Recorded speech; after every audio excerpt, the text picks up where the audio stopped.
இந்த சமயத்தில் அடுப்பை நல்லா ஹை ஃப்ளேமில் வச்சுட்டு சென்னாவை நல்லா எண்ணெயில் ஒரு பெரட்டி விட்டதுக்கு அப்புறமா இந்த டிஷ்ஷுக்கு தேவையான அளவு உப்பு, ஒரு 1/4 டீஸ்பூன் மஞ்சத்தூள், 1 டீஸ்பூன் அளவுக்கு வரமல்லித்தூள், காரத்துக்கு தேவையான அளவு மிளகாய்த்தூள் எல்லாத்தையும் சேர்த்து இந்த பொடி எல்லாமே எண்ணெயில் நல்லா டோஸ்ட் ஆகணும். ஒரு 2 நிமிஷம் இதை வதக்கி விடுங்க.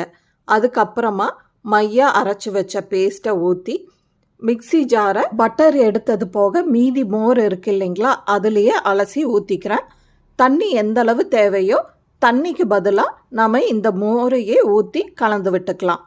இந்த ஸ்டேஜில் 1 டேபிள் ஸ்பூன் அளவுக்கு கசூரி மேத்தி லீவ்ஸையும் சேர்த்து நல்லா கலந்து விட்டுட்டு உப்பு இந்த ஸ்டேஜில் செக் பண்ணிக்காங்க. இப்போ லிட் போட்டு மூடுறதுக்கு முன்னாடி ஒரு 2 சின்ன சைஸ் உருளைக்கிழங்க தோல் உரிச்சு போட்டிருக்கேன். இப்போ குக்கர் லிட் வச்சு